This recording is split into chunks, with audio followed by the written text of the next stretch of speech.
তুমি কি কখনো এমন কাউকে পছন্দ করেছো যে তোমার মন ছুঁয়ে গেছে কিন্তু সে বিবাহিত? বন্ধুরা, আজ আমরা বলবো 7টি এমন সাইকোলজিক্যাল টিক্স যেগুলো যদি বুঝে ব্যবহার করো তাহলে মেয়েরা, হ্যাঁ এমনকি বিবাহিত নারীরাও তোমার প্রতি আকৃষ্ট হতে পারে।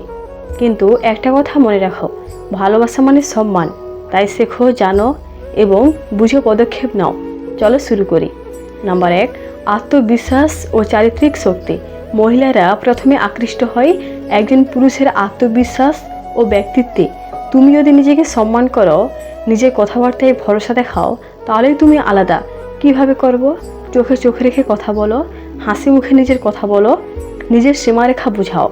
নাম্বার 2, শ্রোতা হও, বেশি কথা না বলা। নারীরা এমন পুরুষকে পছন্দ করে যে মন দিয়ে শোনে, তাকে বোঝে, তার অনুভূতি ধরে। প্রশ্ন করো কিন্তু খোঁজামিল দিও না।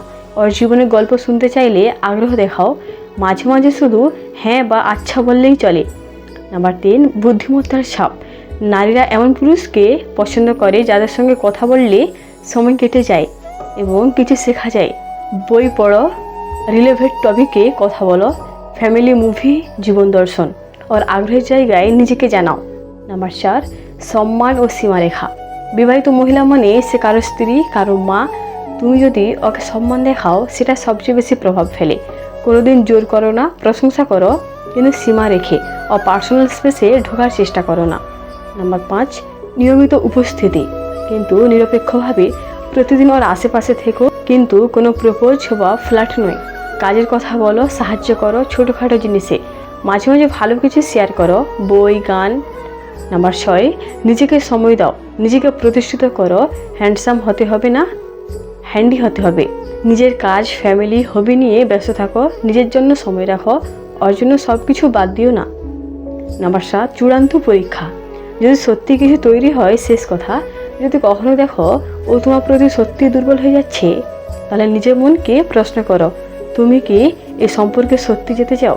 যদি হ্যাঁ, তাহলে সামনে গিয়ে বলো, তুমি আমার জীবনে স্পেশাল, কিন্তু আমি তোমার সিদ্ধান্তকে সম্মান করো। যাই হোক, এটা ওর মনে সবচেয়ে গভীর ছাপ ফেলবে। বন্ধুরা, এই ছিল আমাদের 7টি সাইকোলজিক্যাল ট্রিক্স মেয়েদের মন বোঝার, তাদের সম্মান করার এবং নিজের প্রতি আকর্ষণ তৈরি করার উপায়। তোমরা কি ভাবো, সত্যিকারের সম্পর্ক কীভাবে গড়ে ওঠে? কমেন্টে লিখে জানাও। আর যদি ভিডিও ভালো লেগে থাকে তাহলে লাইক করো, সাবস্ক্রাইব করো, শেয়ার করো। চ্যানেল লাভলি রেসু ভালোবাসার গল্প, মন, মানসিকতা আর জীবনের সত্য কথা নিয়ে।